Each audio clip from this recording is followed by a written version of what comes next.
Hey guys, Sak here from SAKITECH, and in today's video, I'm going to be showing you guys the first 25 things to do on your Samsung Galaxy Z Fold 4. These tips and tricks and hidden features are going to make sure that your phone runs at optimum performance and also it is properly customized for you specifically. So let's dive in and master this phone so you can maximize your ownership. Alright, so the very first thing that you want to do is you want to go to your settings, okay, and you want to scroll all the way down to device and battery care. You click on this guy and you scroll down and you want to go to Diagnostics. You want to tap this guy, and that is going to launch the Samsung Members application. And it's going to take you to the Diagnostics menu. And because this is a brand new phone that you purchased, or even if you have a used one, doesn't matter, you want to make sure your battery is in fact a healthy battery. Some batteries are defective.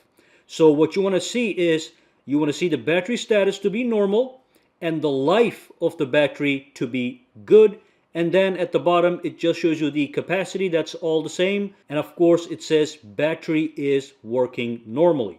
So make sure you do that with your brand new Samsung Galaxy Fold. And you might even get this notification when you enter this area for the first time.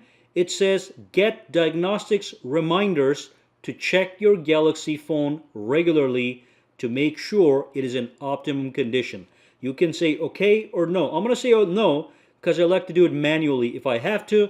And I'll let you know you have all these options that you can test on your Samsung Galaxy Fold as well to make sure it is all working properly. The biggest thing though is the battery, because that's what runs the show. So that's number one. Number two, again, has to do with the battery.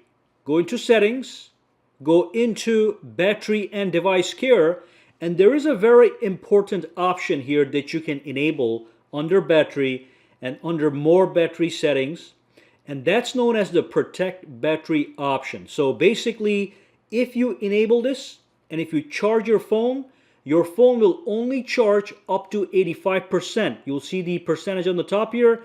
It's going to stop charging at 85%, and just by doing that, you're actually extending your battery life, which could be very important if you're going to keep this phone for a long time. And I hope you do, because you paid a lot of money for it. Now, some people just want the 100% battery charge. Just disable it. If you want to extend the lifespan of your battery, enable it.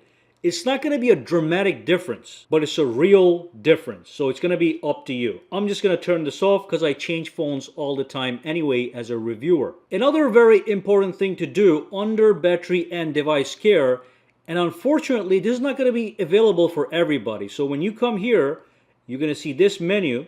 Over here, you may or may not see the device protection option. Some carriers limit these options. Most unlocked phones and certain carriers have it. Basically, it is a virus and spyware protection, additional layer of protection. All you do is tap on turn on, and then every now and then you can just scan your phone and you can get a status report to make sure that the phone is not infected in any way. So very important features. You can see that it's actually scanning every single application on your phone, and it also scans additional items. So device protection must be turned on if you have it. Alright, so next up what you want to do is you want to go to your settings and you want to make this phone yours. So you want to go all the way down, you want to go to About Phone, and then what you want to do is you want to tap on Edit and give your phone a unique name that makes it yours. So in my case, I'm going to say Saki Fold 4. Okay, I'm going to tap on Done. And the great thing about this feature is when you are searching for your device, or if your device appears on other devices via Bluetooth or Wi-Fi, you're going to see that name and it's going to be easy to identify. Alright, name your phone. Now, number two has to do with a brand new feature that is now available with Fold 4, and that is the taskbar that's going to appear at the bottom. So, for example, if I were to launch an application, let me launch the Samsung Notes application, you're going to see that we have a little taskbar at the bottom that allows you to easily access any app that you want from here. So if I tap over here, goes to Settings, tap on Note, goes right back there. So easy to switch between your applications. This is the brand new taskbar. There's a lot of customization available here. let me talk about that right now so you can properly configure your phone. So first and foremost, if you do go to the settings, and if you go to display, and if you scroll down, you are going to see the taskbar option right here. The first thing you can do is simply disable it. If you don't want it, you can disable it, and that's what you get, the old style that you had on the previous folds. Now, I happen to love that feature, so I'm going to tap on it, and it's going to be activated. And another thing you can do is if you tap on Taskbar, all right, you can also enable or disable recent apps inside the taskbar. And what that's going to do is it's going to show some recent applications on this side of the screen that you use most often. So if I keep using Samsung Notes and settings, it's going to appear here. There's going to be a small line, and on this side you're going to see your recent applications that you use all the time. So that's one thing. Another very important thing is you can see that we have three buttons here. We have the back button, home button, and the recent app button. Now what you can do with this also, you can change where this thing is at. So again, if I go to my settings, let me just go to settings right from here, go to display, and if I go into the navigation bar, you can see we can change the button position to right, okay, or to left. This is the way I like it, so I'm going to keep it like that. One more thing I want to let you know is this strip of applications at the bottom basically replicates the bottom row of applications you have here. So if you want to customize these applications, you simply customize these bottom row of applications. It's just a matter of dragging and dropping what you want in here. So if I drag this out, and if I launch Samsung Notes, you can see we don't have the phone application in there because I dragged it out. I can put it back if I want to, all right? And then it's going to show up right there, as you can see. And of course, you can drag any application you want right over here. There is a limitation, so I'm going to show you maximum applications you can have in the taskbar is 1, 2, 3, 4, 5, 6, 7, 8. So just remember that, but you also have, let's say if I have this over here, you can have folders in here if you want to access to additional applications, but it's not a big deal because if I launch this, there is a little button here you can see. If you click it, you can basically access any app that is installed on your Samsung Galaxy Fold. From here, I can launch any application I want. As you can see, tap on this one, boom, that's the one that's going to launch. Now, the final thing I want to talk about with the taskbar is it also makes multitasking very easy on top of just switching applications. So here's my Samsung Notes application. Let's say I want to start a multitasking view with my gallery application. I just drag and drop and put it anywhere that I want, top, bottom, left, right, whatever, okay? And I can start a multitasking view just like that. And of course, on top of that, if I don't want to do even more, I can have up to 3 multitasking windows. I can put this anywhere that I want, as you can see, top, bottom, left, right, and now I have split screen multitasking. But the taskbar makes that pretty easy, okay? And I can resize these windows as I please. So that's the brand new taskbar on the Fold 4. Let's move on. Now there's another really cool way to activate multitasking. So if I had an application, let's just launch the Chrome application, for example, okay? What I can do is I can swipe with 2 fingers from left to right, from the edge to the right, to activate multitasking. Look at this. Go like this, activates multitasking, gives you an option to pick another application so you can do the multitasking as necessary, and then you can do all the other stuff with the multitasking. Now, this option has to be enabled, okay?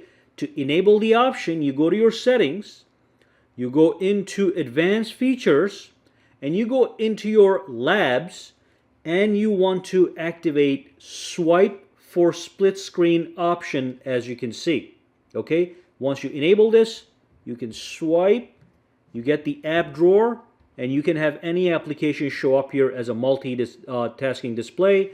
And if you don't want this anymore, you just swipe it away just like that. We'll come back to this area here, talk about all the other features as well. Now, one of the biggest additions to the Fold 4 over the previous folds is the fact that you can now record in 8 8K.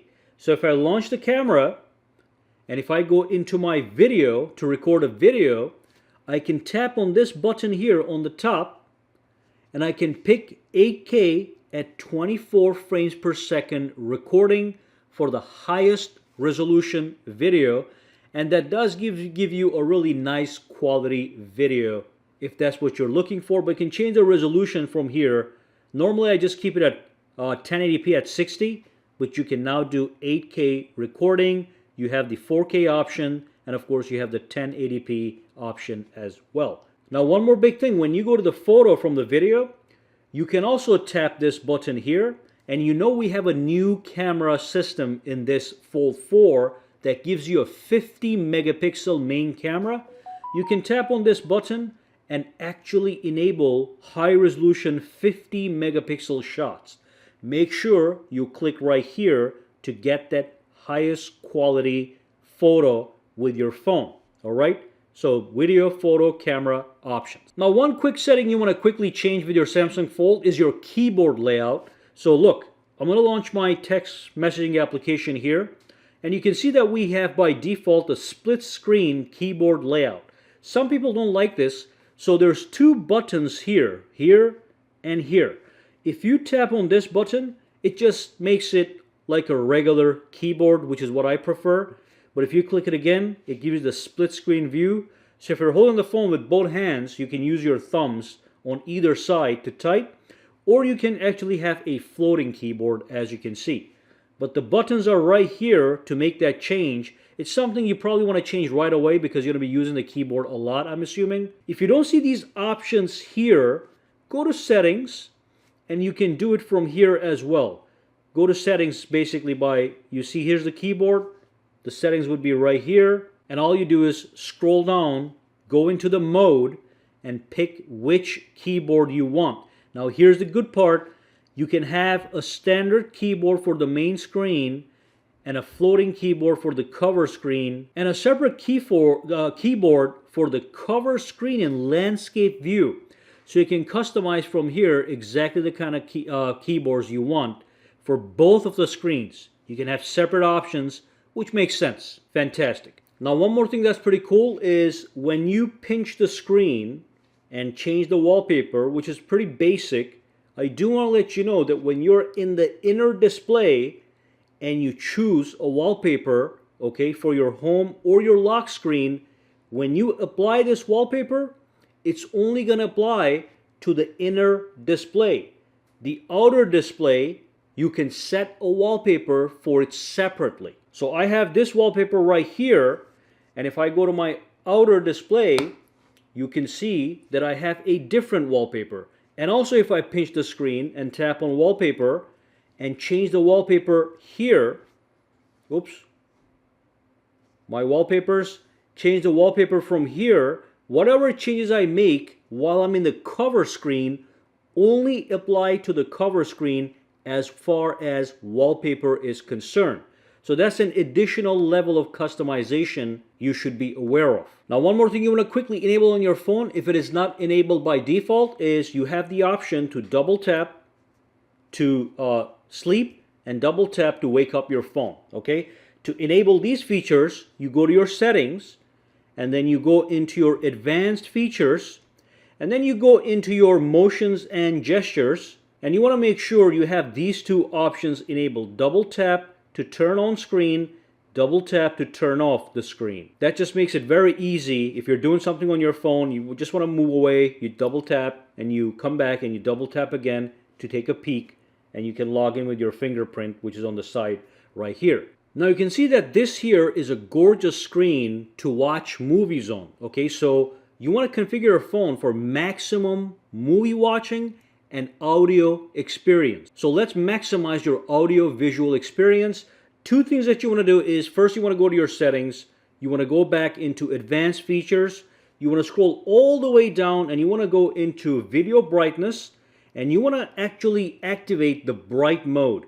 Now what bright mode does is, when you're watching a movie or using any of these supported applications, by the way, more apps will show here as you install them, such as HBO Max, Netflix, which is already here, Crunchyroll, any kind of media application is going to show up here. And basically what's going to happen is every time you launch those applications, the phone is going to increase the brightness of the screen and make the colors more vibrant when you watch videos. So you're going to get a superior video watching experience. It's going to work on this screen and the outer screen. So that's for video watching. Other thing you want to do is you want to scroll down, okay, and you want to go to sounds and vibration, and then you want to scroll down again, and you want to make sure you go into sound quality and effects and enable Dolby Atmos. That is a high quality sound effect that's going to make your videos, your movies sound much better. If you're a gamer, you can enable Dolby Atmos for gaming as well for maximum pleasure. By the way, you can tap on this guy and individually customize to which areas you want it to apply. I just leave it at auto, so it's going to auto pick for whatever is appropriate. All right. Now, because this is a folding device and you have a large screen area, when you go to your settings, you notice that you have this split screen view, which I personally like. Now, you may not like it, so you can actually change it by going to display, scrolling down, going to screen layout and zoom, and you can go for the standard view that you find on other phones. Okay, so now if I go back, you don't have that split screen. You have a full screen experience. Personally, I like to make use of the extra estate. So I like to go back here and make sure screen layout is in multi-view. And of course, you can change the size of the zoom here. So if you want to see a little bit more on the screen, you can do it from here as well. Okay, so that's up to you, whichever that you prefer. This screen layout and zoom feature is going to apply to various other applications throughout the phone. So it is a universally applied setting. All right, let's move on. Now, one more thing that's important is if you go to your settings and if you go into display, you're going to see that we have the eye comfort shield right here. Now, normally I don't care about this too much, but because this is a folding smartphone with a super large display, I recommend that you enable this and keep it at adaptive. So basically what it does is it's going to keep your eyes comfortable by limiting the blue light and using warmer colors. So if you're at night in your bed looking at the screen, it's best to have this enabled, and it's just going to adapt to the circumstances automatically. Again, it's up to you, but for the large screen, I highly recommend it. Also under display, if you go to motion smoothness, again, I would keep this at adaptive because this gives you this superior smooth scrolling effect. But you can also change the display refresh rate to 60 Hertz. And what that's going to do is it's going to make it a little less smooth. Some people don't care. But also it is going to increase the battery life if you have the motion smoothness in standard. It even says it right there, longer battery life with a 60 Hertz screen refresh rate. So I like to keep this in adaptive. I like to get smooth scrolling experience. So I just launched my camera on the phone. I'm going to show you something real quick. So this is the full camera. If I bend the phone a little bit like this, it activates the flex mode, which gives me a split screen view of everything. So look, I have the camera here. If I take a photo, I get a quick preview right here. If I take one more photo, it's also going to show up right there. I can even go through them. By the way, here's the camera. You can see my hand right here. This is known as the flex mode that is actually available in many of the applications. So let's look at the calculator application. I have the flex mode. You have the numbers at the bottom and screen on the top, as you can see. Now the flex mode is available with most of the stock applications. Okay, it activates when you flex the display, deactivates when you unflex it. What is great is you can go to your settings, you can go into advanced features, and then go into labs. And what you can do is you can enable the flex mode for basically any app that is supported by one of these buttons. So look, Chrome is actually supported, so I can activate the flex mode if you want to use the phone that way. I can do it to contacts, I can go to Google Drive, Facebook, Galaxy Store. So you can come here and customize which applications can work with the flex mode. Now calculator, calendar, by default, it tells you, it provides you a custom layout, okay? But if you want to force other applications, you can enable them from here to get that flex mode functionality. That's going to be up to you. Now, one more feature I'm going to talk about has to do with replicating the cover screen on the inner display. So if I pinch the display and if I go to my settings, on the top you're going to see the cover screen mirroring option. If you click on this guy, I'm not going to enable this right now, but if you do enable it, what's going to happen is the home screen that you have on the cover screen is going to get replicated, and it's going to actually show up in the main display right here. I don't like to do that because I like to have a separate experience here and a separate experience on the outside. So I can go to that menu here as well. If I tap on settings, you have the cover screen mirroring. If you enable this, remember you're going to lose the layout that you have on the inner display, and it's going to be replaced with the outer cover screen. All the apps on the cover screen are going to transfer over here. Now you can see that I have 3 buttons here. I prefer the buttons. Some people don't.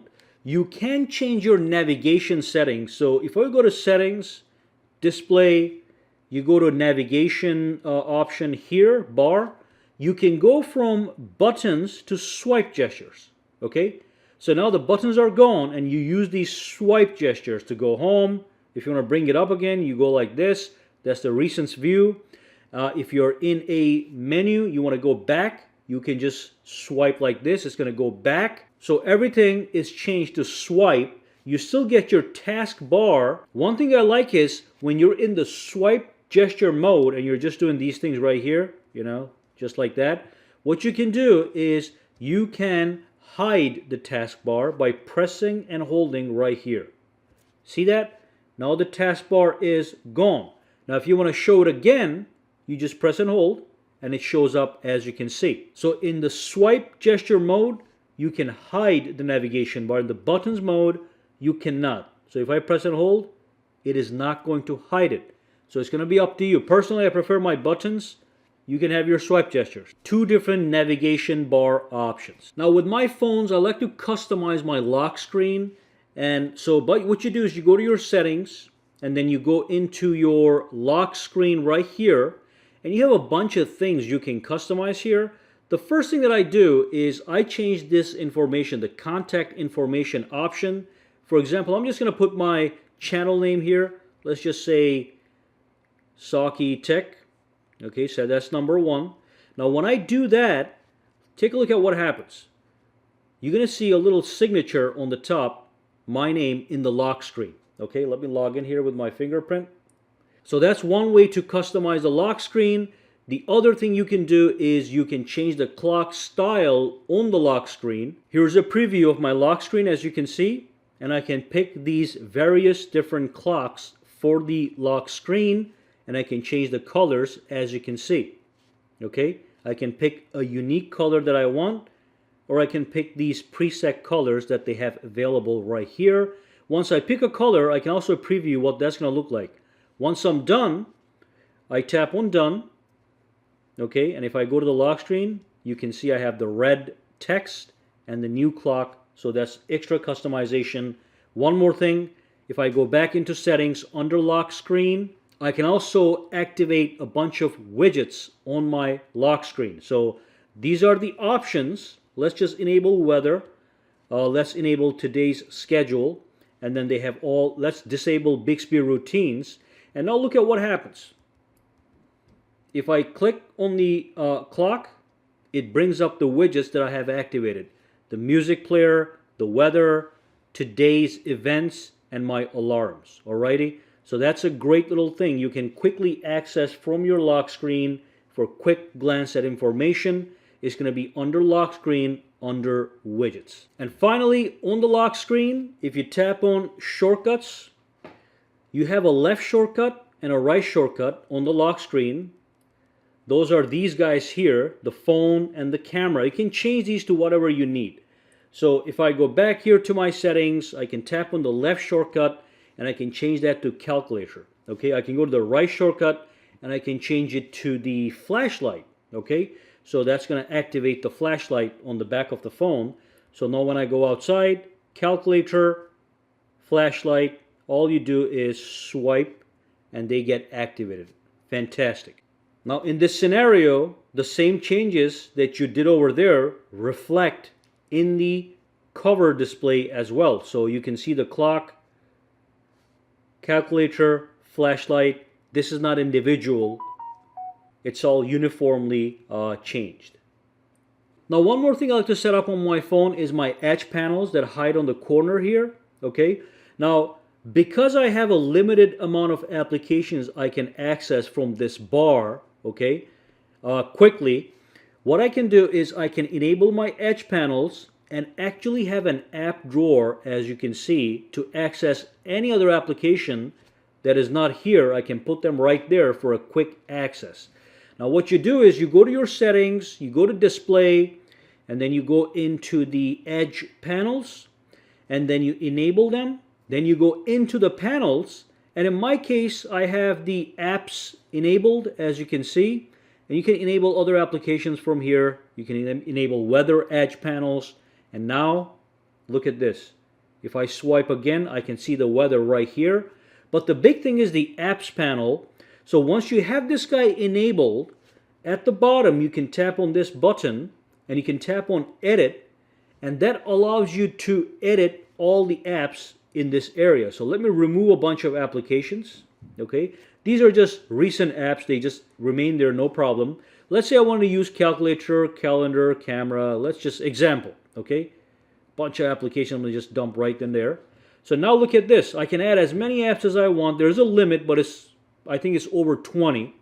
So now when I pull the edge panels in, I have access to all these applications on top of all this stuff. Just make sure don't replicate them for no reason.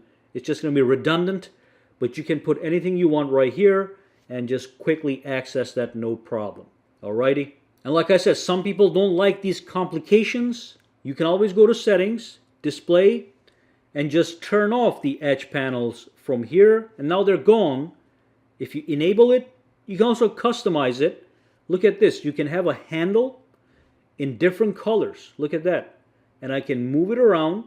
I can even make it bigger for easy access. So now it's going to appear right there. Boom. All right, look at that. It's up to you if you want to enable this or not enable this. Customization to the max. Now one thing you guys want to enable on your phone is if you go to your settings and if you scroll down a little bit, under battery and device care, there's an option. It says device protection. You can click this and you can turn the device protection on. What it's going to do is going to give you additional defense against viruses and spyware. Now, not everybody might see this option here because some carriers limit this option. But if you see it, just tap on turn on. It's going to activate. And it's going to be like an antivirus, anti-spyware application for your phone for additional protection. All right, so that brings us to the end of this video. If you have any questions, comments, or concerns, drop them down below and let me know. And make sure you subscribe because there's going to be many more videos showing you how to use your Fold 4.